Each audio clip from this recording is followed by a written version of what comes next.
Salut à tous. Alors bon, ça fait un moment que j'ai pas refait de vidéo du coup depuis le confinement, mais j'avais quand même envie de finir 703 en vidéo. Du coup j'ai pas vraiment avancé dessus depuis la dernière fois en fait. La seule truc que j'ai fait depuis, c'est un peu rouler avec, mais en fait il y avait quand même des sacrés problèmes moteur en fait. Alors, je sais plus si je l'avais dit dans la dernière vidéo, mais j'avais refait tout le moteur, donc roulement, joint spi, tous les joints, allumage, ça vous aviez vu. Voilà, le moteur est vraiment, comme on voit les carters, donc voilà, tout le moteur est vraiment neuf. Et du coup j'avais refait que ça, mais ça merdait encore. Et du coup là, le seul truc que je viens de faire depuis, c'est changer la pipe. Du coup là je suis passé en pipe de 15, donc j'ai fait une petite commande Mir 35. Et du coup j'ai pris une pipe de 15 mal aussi. Et je lui ai collé ça. Dans ma commande, après j'avais pris aussi une petite pipe de 15 mais AV7. Du coup je crois que ça, j'avais pris ça pour une 40V que j'ai dans l'autre gare, une connerie comme ça. Et oui, si ça ira peut-être sur ma EV bleue. D'ailleurs que vous n'aviez pas vu. Mais voilà, donc on a fait ça avec un copain qui s'appelle Mathéo. Pendant les vacances. Je la ferai pas, je vais pas la faire en vidéo celle-là, mais voilà, il y a encore un peu de taf. Hein. Voilà, il y a encore 2-3 trucs à régler si vous voulez. Pas besoin de trop parler pour expliquer, pour dire que voilà, il y a encore 2-3 trucs à faire. Mais ouais, non, on avait. Ça, c'est le moteur de ma phase 3, de ma EV phase 3 rouge que vous aviez vu en vidéo, que j'avais refait complètement. Et du coup, là, on l'a monté sur le cadre. On a mis une ligne que j'avais achetée par un pote en Turquie. La fourche, je l'avais refait en vidéo par contre. Mais bon, il y a encore du taf, donc je pense pas que je la refais en vidéo. Parce qu'il y a pas mal de taf, je sais pas si c'est très intéressant. Bon, je verrai. J'ai ça par contre que j'ai rentré il y a pas très longtemps. Je suis en train de tout refaire. Donc j'ai eu par un pote cette mob là, donc c'est une AV33. Donc ce qui est marrant c'est que c'est une AV3 mais elle a un embrayage, du coup ça devrait être pas mal.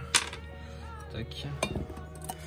Parce que le truc qui est chiant avec les AV3, c'est qu'en général il n'y a pas d'embrayage, du coup c'est chiant à rouler, mais celle-là ça devrait le faire. Du coup voilà, j'ai refait démonter tout le moteur parce que tout était grippé en fait. Tellement grippé qu'en fait j'ai pas réussi à sortir le piston de la bielle. Je l'ai cassé. Donc je suis vraiment comme un bourrin, mais bon. De toute façon je vais voir, je me demande si ça se trouve j'ai... Je sais pas si la bielle est bien droite. Du coup bon on verra, mais si ça se trouve je changerai le vélo complètement. Du coup voilà, je cherche un vélo et piston pour une AV3. Je cherche une jante avant aussi parce qu'elle est pas belle du tout. Hein. Elle est vraiment bouffée. Du coup voilà, mais sinon ça va être une jolie mob. Je l'ai un peu... Là je l'ai à peine nettoyée. Elle a vraiment une super patine avec tous les petits accessoires d'origine et tout. Hop là. Voilà, c'est vraiment rigolo. Donc voilà, j'aurai ça à faire. Là ma 46, c'est là vous l'avez déjà vu en vidéo il y a un moment. Donc la moto bécane avec 46. Donc c'est 69. Du coup elle était chez un pote qui avait roulé un peu avec.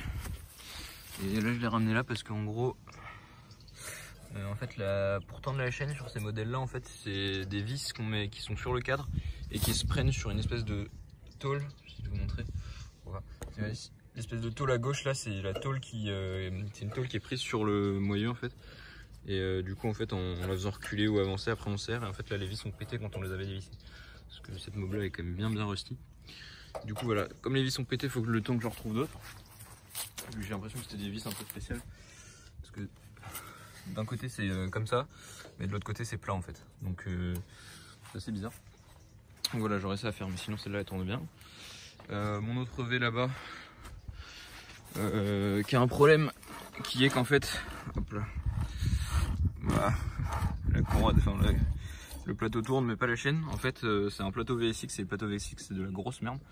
Et en fait il n'y a même pas de mode vélo dessus, mais elle s'est mise en mode vélo. Donc en fait j'ai dû casser le truc qui tient le pignon derrière en roulant. Donc, il faudra que je vois parce que j'ai mon carbu qui bouge. Mais voilà, bon ça c'est des conneries. Après mon Solex voilà qui est terminé, j'ai juste une paire de pneus à mettre. ça sera tout. La centre SP que je refais pour le magazine 50 Power. Voilà, disponible dans tous les bureaux de presse, tout ça. Donc vous allez voir, hein, regardez 50 Power. Là on est au numéro 6. Et du coup, voilà où j'en suis. Donc moteur refait. Et puis ça, c'est ça, je sais plus si je l'ai montré en vidéo, je me rappelle plus trop, mais bon, voilà. C'est une 51 Hard Rock des années de merde, on va dire, mais bon, c'est les années 90 quoi. Le truc sympa, c'est qu'elle est complète, que j'ai un pot très sympa avec. Celle-là, on me l'a donné en fait, cette meuble là. Voilà, boîte à kick et tout. AV10. Et en fait, le truc qui est pas mal, c'est que j'avais récupéré des pièces avec des pièces dans ce style là. Voilà, du coup, pour ceux qui connaissent un peu, vous saurez que ça devrait marcher. Du coup, bon, je peux pas faire ça tout de suite parce que en fait là, le moteur qui est dessus est serré. On l'avait remonté vite fait avec mon pote Mathéo justement pour essayer de la faire démarrer. On allait tellement vite pour faire le truc qu'on a pris un piston d'AV7, un piston qui traînait là-dedans pour mettre dedans et tout machin. Mais il a mis 3 coups de kick, on l'a fait démarrer puis elle a serré au bout de 20 mètres. Donc bon, elle tourne. Mais là j'ai du taf avant qu'elle roule vraiment. Et je serais content qu'elle roule parce qu'elle a une bonne gueule. Donc voilà. Je pense que je laisserai comme ça. Et du coup là, mais là j'ai acheté un truc. Bon là, certains auront compris ce que c'est. Si je me mets comme ça, voilà. Là il y a un truc en dessous. Et je vous montrerai à la fin ce que c'est. Du coup pour l'instant on va finir ça. Du coup, je viens de reposer le moteur parce que ce qui est chiant sur les Peugeot, c'est que pour changer la pipe, faut déposer le moteur. Du coup j'ai déposé le moteur et en plus quand tu déposes le moteur faut enlever tout le câblage parce que tu as le câblage qui passe dans le support moteur. Donc bref, c'est de la merde. Mais du coup là je vais être bon pour pouvoir mettre le carbu, faire les câblages. Et comme ça je verrai si ça tourne. Alors sur cette meuble là du coup, ouais, j'avais un autre problème aussi, c'est que j'avais réalisé le cylindre. Enfin, réalisé. J'avais passé un coup de haut noir dedans. Tac. Ce petit outil là. J'ai passé un coup de haut noir dedans, donc vous voyez, pour refaire les rayures pour garder l'huile. Intérieur du cylindre, sauf que maintenant il fait un bruit bizarre, genre quand je tourne le piston, on entend du coup c'est peut-être le temps qui se re-rôde, mais bon. Ça on verra après. En tout cas, si j'ai un problème avec le moteur, j'en rachèterai un, je mettrai un 70 comme sur la SP. De toute façon, maintenant que j'ai une pipe de 15, je m'en fous. Enfin 70 ou un 50, mais bon, je passerai un Versal quoi. Même si c'est pas mieux que d'origine, de toute façon, avant de trouver un cylindre piston d'origine, je peux me torcher. Donc voilà, déjà on va mettre un carbu puis on va voir ce que ça donne.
Du coup là j'étais en train d'installer donc le câble d'accélérateur et en fait je vais juste vous montrer une petite technique que j'ai fait en gros sur les Peugeot. Alors je pense que ça doit être comme ça si vous voulez. Donc là pour le, je sais même pas trop comment on peut appeler ça, mais ce truc là qui se balade là dedans, vous voyez, qui se prend en fait, il y a une espèce de goupille, enfin pas de goupille mais vous voyez, qui se prend dans la rainure qui est là, et du coup quand on accélère, bah, ça guide ça.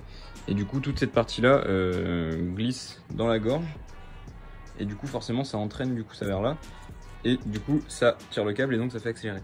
Et si vous voulez, à mon avis d'origine,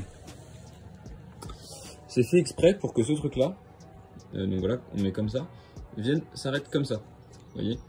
Et en fait du coup moi j'ai meulé un peu ici parce que du coup sur le câble 15 on aurait roulé à 30 là. Du coup j'ai meulé un peu ce truc là pour au final pouvoir, alors attendez, je vais essayer de le tac, voilà, de le mettre comme ça. Donc vous voyez, j'ai meulé cette partie là pour que ça puisse passer en dessous, et du coup quand on accélère, si on accélère bien, voilà, forcément il n'est pas tenu, donc voilà. Et vous voyez que ça puisse aller jusqu'au bout. Donc voilà, normalement je peux même, si je le tiens un peu, tac, vous voyez, je peux le faire venir vraiment jusqu'au bout. En plus après il y a un petit cache par-dessus et tout. Mais ouais, du coup, voilà, juste un petit coup de un coup de meuleuse, hein, juste à passer dessus. Et au moins du coup on aura la course complète d'accélérateur logiquement. En tout cas bien plus grande que ce que bridait avec les petites pattes là qu'il y avait d'origine. Donc voilà, moi du coup je finis de monter ça puis je vais essayer de faire démarrer.